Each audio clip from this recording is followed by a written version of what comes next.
Hi hello viewers, welcome to social post TV. నేను మీ శ్వేత. ప్రస్తుతం మనతో పాటు స్టూడియోలో ఉన్నారు స్టాక్ మార్కెట్ అనలిస్ట్ జీవి సత్యనారాయణ గారు. నమస్తే సార్. నమస్తే సార్, ఇప్పుడు ఇందాక మనం అన్నట్టు బిగినర్స్ చాలా ఇబ్బందులు పడుతున్నారు అని. సో ఇప్పుడున్న లేటెస్ట్ టెక్నాలజీ ప్రకారంగా ఏఐ కి మనం అప్ చెప్పేస్తే మొత్తం స్టాక్ అంతా అదే చూసుకుంటుంది అని అవును వింటున్నాం అవును కదా.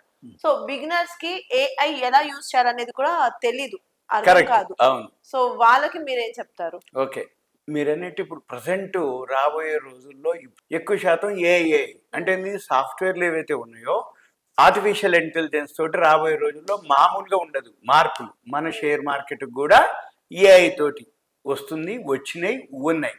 అయితే ఏఐ టూల్ అంటే ఇప్పుడు కొత్తగా బిగినర్స్ కానీ లెర్నర్స్ కానీ ఆల్రెడీ ఎక్స్పీరియన్స్ ఉండి ఉన్న వాళ్ళు కూడా ఏఐని వాడుకుంటాం మొదలుపెట్టారు. ఎందుకోసము అంటే మనకు అంటూ ఇగో కానీ మనకంటూ ఒక విధంగా ఉంటుంది. అది మనం కొన్నాము ఒక షేరు, తగ్గుతుంది, మనకేమనిపిస్తుంది అంటే తర్వాత పెరుగుతుందిలే అని ఒక ఫీలింగ్ ఉండి అమ్మాం. లాస్ అయినా ఉంచేస్తాం తప్ప, అంటే లాస్ అయినా అట్లే ఉంచేస్తాం తప్ప మనం క్లోజ్ చేయం. సపోజు మనం అమ్మిన తర్వాత పెరుగుద్ది, హే ఇక పెరగదులే అని అనుకుంటావు, కానీ అది పెరుగుతూనే ఉంటుంది. అంటే మనం ఏం చేస్తే మనం అది మన మనసు ఏమనిపిస్తుంది అంటే అదే రైట్ అనిపిస్తుంది. అంటే నువ్వు తప్పు చేస్తున్నావు అనేది అనిపించినా కాదని రైట్ అనిపిస్తుంది. అంటే ఏంది, నువ్వు కొన్న తర్వాత తగ్గుతుంటే ఏం చేయాలి? జనరల్గా అయితే షేర్ మార్కెట్లో స్టాప్ లాస్ అని ఉంటుంది. స్టాప్ లాస్ అంటే లాస్ కొంచెం ఉన్నా కానీ కట్ చేసుకొని నీ ప్రిన్సిపల్ కాపాడుకో ఉంటుంది. కానీ ఎక్కువ శాతం ఏం చేస్తారు, లాస్ బుక్ చేయరు, అట్లనే చూస్తూ ఉంటారు. మళ్ళీ పెరగకపోతుందా ఇదా ఉంటుంది. లేదు అమ్మేసిండు, పెరిగిపోయినాక ఇంకా ఏం పెరుగుతుందిలే అని మళ్ళీ షాక్ కొడతారు. అంటే అది ఇంకా పెరుగుతూ ఉంటుంది. అంటే ఏంది, మనం ఏం చేసినా మిస్టేక్స్ జరుగుతాయి. అంటే ఎక్స్పీరియన్స్ ఉన్నా నాలెడ్జ్ ఉన్నా కానీ జరుగుతాయి. ఈ ఏఐకి అట్లా ఉండదు. ఒకసారి దానికి అప్పచెప్తే ఆ సాఫ్ట్వేర్ ప్రకారంగా ప్రోగ్రామ్ ఏదైతే ఉంటుందో అది దాని ప్రకారమే పోతుంది, అంతే తప్ప నువ్వు చేయమన్నట్టు కాదు. అంటే మనం ఒక ప్రోగ్రామ్ ఫిక్స్ చేసినప్పుడు ఏఐకి అది చేస్తుంది. అయితే దాంట్లో ఇప్పుడు ఏఐ తోటి మేము వాడే టూల్ ఒకటి ఉంది, తేజీ మండి అని ఒక టూల్ ఉంటుంది. తేజీ మండి, TEJI, తేజీ మండి, MANDI, తేజీ మండి. ఇది ఏఐ తోటే పనిచేస్తుంది, ఆర్టిఫిషియల్. అది నామినల్ ఛార్జెస్ తీసుకొని చేస్తారు వాళ్ళు. అది పర్ మంత్ 99 రూపీస్. అయితే ఇది ఏమేమి పనిచేస్తుంది సర్వీసెస్, ఇదేం చేస్తుంది అంటే మనం డిమాట్ అకౌంట్ ఎక్కడన్నా ఒక దగ్గర ఉంటే ఆ డిమాట్ అకౌంట్లో ఇది ఒక లిస్ట్ ఇస్తుంది, ఎప్పుడు ఇస్తూనే ఉంటుంది. ఈ తేజీ మండి దగ్గర రెడీగా ఉంటుంది లిస్టు. ఏఐ టూల్ తోటే ఉంటుంది. మార్కెట్ పెరిగినా ఉంటుంది, తగ్గినా ఉంటుంది, మార్కెట్ న్యూట్రల్గా ఉన్నా కానీ ఆ కంపెనీ దగ్గర ఒక ఏ గ్రూప్ షేర్లు ఒక లిస్ట్ ఉంటుంది, 15 నుంచి 20 కంపెనీలు రెడీగా. అయితే ఏంటిది, అది నీ కంపెనీని బట్టి ఆ మార్కెట్ను బట్టి నిన్ను బ్యాలెన్స్ చేసి నీకు లిస్ట్ ఇచ్చేస్తుంది ఎప్పటికప్పుడు. ఇక మన పని ఏంటిది, దాంతో ఎంటర్ అవ్వటమే. ఎప్పుడు ఎంటర్ అవ్వాలి? మార్కెట్లు బాగా పడ్డప్పుడు వాల్యూ ఉన్న స్టాక్స్ కూడా తగ్గుతాయి, అప్పుడు మనము ఎంటర్ అవ్వాలి. ఎప్పుడు? ఆ తేజీ మండి ద్వారా ఎంటర్ అవ్వాలి. అయితే దాంట్లో అంటే ఎలా పెట్టుబడి పెట్టాలి? నామినల్ చిన్న అమౌంట్ తోటి కూడా 30,000 తోటి స్టార్ట్ చేయొచ్చు, మినిమం అమౌంట్. తర్వాత టాపప్లు ఉంటాయి, 7,000 8,000 అట్లా వేసుకోవచ్చు. తర్వాత ఎన్నిసార్లు అయినా వేసుకోవచ్చు.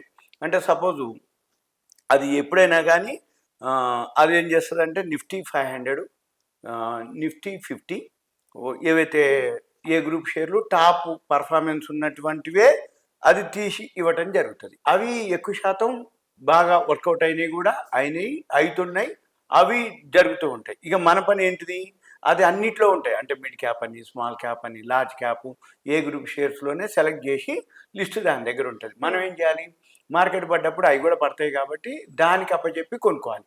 మార్కెట్ పెరిగినప్పుడు అది ఓన్లీ ఎంటరే చేస్తుంది, ఎగ్జిట్ చేయదు. మనం ఏం చేయాలి, ఎంటర్ దాంతో తీసుకొని మనకు ఒక 15 20% 10% ప్రాఫిట్ వచ్చినప్పుడు మనం ఎగ్జిట్ అవ్వాలి. ఎందుకంటే మార్కెట్ రోజు పెరగదు, రోజు తగ్గదు, రోజు న్యూట్రల్గా ఉండదు. ఒకరోజు పెరుగుతుంటుంది, ఒకరోజు తగ్గుతూ ఉంటుంది. నెలలో 4 శనివారాలు 4 ఆదివారాలు, ఒకరోజు 2 రోజులు ఇట్లా క్రిస్మస్ మాదిరి సెలవులు వస్తుంటాయి. అంటే 20 రోజులు 19 రోజులు ఉంటాయి వర్కింగ్ డేస్. ఈ 20-21 రోజులు 19 రోజులు వర్కింగ్ డేస్లో 20 రోజులు కంటిన్యూ పెరగదు, 20 రోజులు కంటిన్యూ పడదు, 20 రోజులు న్యూట్రల్గా ఉండదు. అంటే ఏంది, ఈ 20 రోజుల్లోనే ఒక 4 రోజులు పెరిగితే ఒక 2 రోజులు పడుతుంది, ఒక 4 రోజులు పడితే ఒక 2 రోజులు పెరుగుతుంది, మళ్ళీ ఒక 4 రోజులు న్యూట్రల్గా ఉంటుంది. మన పని ఏంటిదిగా, బాగా డౌన్ అయినప్పుడు తేజీ మండితోటి ఎంటర్ అవ్వాలి, బాగా పెరిగినప్పుడు మన ఓన్గా మనం ఎగ్జిట్ అవ్వాలి. వాడికి ఏం సంబంధం ఉండదుగా. అవును. వాడు కొనిపించిండు, కొన్నాడు, మంచి కంపెనీలు ఇచ్చిండు లిస్టు, ఉమ్. నువ్వు ఎంటర్ అయినవు, ఇక ఎగ్జిట్ అవ్వడం నీ ఇష్టం. ఇదొకటి. ఇక తర్వాత దీనికి ఫీజులు ఉంటాయి. పర్ మంత్ నామినల్ ఫీజు ఉంటుంది ₹99 పర్ మంత్. అది 1 ఇయర్ వరకు నీకు సర్వీస్ ఇస్తుంది. నువ్వు కొనుక్కుంటావా, అమ్ముకుంటావా, ఉంచుకుంటావా అనేది సంబంధం లేదు. ₹99 పర్ మంత్ చొప్పున 1 ఇయర్కి 3 మంత్స్ ఉంటుంది, 6 మంత్స్ ఉంటుంది. 1 ఇయర్ కనుక మనం పే చేస్తే ఎన్నిసార్లు అయినా నీకు సర్వీస్ ఇస్తూనే ఉంటుంది. నీ దగ్గర ఫండ్స్ ఉండాలి, కానీ నువ్వు రోజు చేసుకోవచ్చు, రోజు చూసుకోవచ్చు కూడా. ఇక ఇదొక పద్ధతి. తర్వాత మరి వాళ్ళు ఈ సర్వీస్ ఛార్జెస్ 99, 199, 299 కలెక్ట్ చేస్తారు. అయితే వాళ్ళు ఎందుకు కలెక్ట్ చేస్తారు ఈ సర్వీస్ ఛార్జెస్ అంటే, వాళ్ళు ఓన్లీ సర్వీసే. వాళ్ళు ఏంటిది అంటే ఆర్గనైజేషన్ అంతవరకే. వాళ్ళంటూ వేరే విధంగా కాదు, కానీ వాళ్ళకు రీసెర్చ్ టూము, ఏఐ టూలు నీకు చెప్పాలి కాబట్టి వీళ్ళు ఆ ఛార్జెస్ తీసుకొని మనకి చేస్తారు. రెండోది ఏంటిది, వాళ్ళు సెబీ రిజిస్టర్డ్, వాళ్ళు రీసెర్చ్ అనలిస్టు. అంటే ఏంది, ఈ షేర్ మార్కెట్ మీద వాళ్ళు రీసెర్చ్ చేస్తూ ఉంటారు. దాని మీద ప్రోగ్రామ్ రాసి ఉంటుంది. ఇదంతా మాన్యువల్ కాదు, సిస్టమే. ఇక మన పని ఏం లేదు, ఓపెన్ చేయటం యాప్, ఏ తోటి అదే చెప్తూ ఉంటుంది. మన పని నువ్వు ఎంటర్ అవుతావా, ఎగ్జిట్ అవుతావా, అబ్జర్వ్ చేస్తావా, చూస్తావా, చేయవా అనేది నీ ఇష్టం. అక్కడైతే మాత్రం ఇన్ఫర్మేషన్ ఉంటుంది. తర్వాత సపోజ్ ఈ తేజీ మండి ఒక బ్రోకింగ్ ఫర్మ్ కాదు, కానీ వీళ్ళతో టైఅప్ అయిన బ్రోకింగ్ ఫర్ములు ఉంటాయి. మనము ఒకవేళ మనం ఎక్కడన్నా ఒక డిమాట్ అకౌంట్ ఉంది, సపోజ్ ఉదాహరణకి నాది మోతిలాల్ ఓస్వాల్ డిమాట్ అకౌంట్. ఈ నాది మోతిలాల్ ఓస్వాల్లో డిమాట్ అకౌంట్ ఉంటే ఇలా నెంబర్ ఆఫ్ డి ఆర్గనైజేషన్ తోటి వీళ్ళు టైఅప్ ఉంటారు. అయితే ఇప్పుడు నువ్వు తేజీ మండి యాప్ డౌన్లోడ్ చేసుకున్నావు, ఫీజు కట్టినావు 99. ఈ బ్రోకింగ్ ఫర్మ్ లిస్ట్ ఉంటుంది, అందులో మీది కనుక డిమాట్ ట్రేడింగ్ అకౌంట్ ఉంటే ఆ లింక్ తీసుకుంటుంది అది.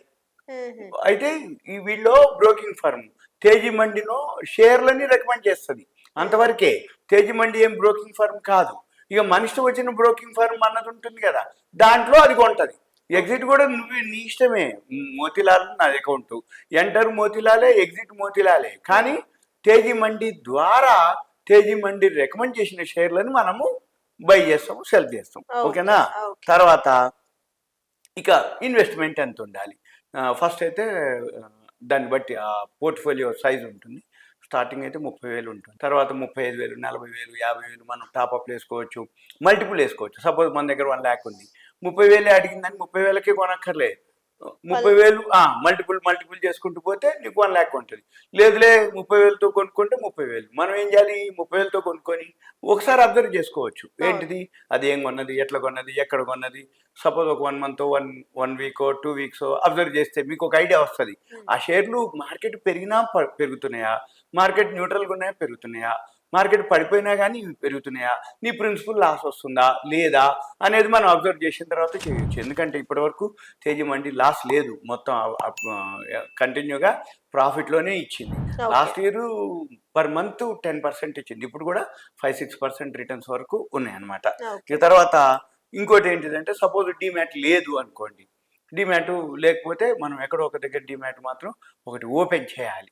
ఎందుకంటే ఈ తేజీ మండి ఏదైతే షేర్లు రికమెండ్ చేస్తుందో ఆ డిమాట్ అకౌంట్కి లింక్ ఉండాలి. అంటే ఆ broking firm demat account, broking firm ద్వారా తేజీ మండి కొనిపిస్తుంది, మనకి కొనుక్కుంటాము, డిమాట్కి వెళ్ళిపోతాయి షేర్లు. కాబట్టి మనకంటూ ఒక డిమాట్ అకౌంట్ ఉండాలి. అయితే వీళ్ళ టైఅప్ ఉన్న బ్రోకింగ్ ఫర్ములు కూడా ఉంటాయి. మనం ఆ లిస్ట్ చూసుకొని ఎక్కడో ఒక దగ్గర మనం వాళ్ళ దాంట్లో అయినా డిమాట్ అకౌంట్ ఓపెన్ చేసుకోవచ్చు. ఇవి సింపుల్గా. ఇంకా ఏమైనా డౌట్స్ ఉన్నాయంటే తేజీ మండి గురించి పర్సనల్ కానీ ఏదైనా చేసి దయచేసి కాల్ చేయొద్దు, వాట్సాప్ మెసేజ్ పెట్టి పేరు, ఏరియా, కంటెంట్ పెడితే తర్వాత వీలు చూసుకొని మనము ఎక్స్ప్లెయిన్ చేయడానికి వీలవుతుంది. ఇదంతా కూడా ఒక awareness, education, only information. AI tool తోటి ఇప్పుడు మనకి టూల్స్ చాలా ఉన్నాయి మార్కెట్లో. ఇప్పుడు లేటెస్ట్ ఏంటంటే ఏఐ టూల్. అది కథ అంతే వరకు. Thank you sir. Okay, thank you. సెలవు.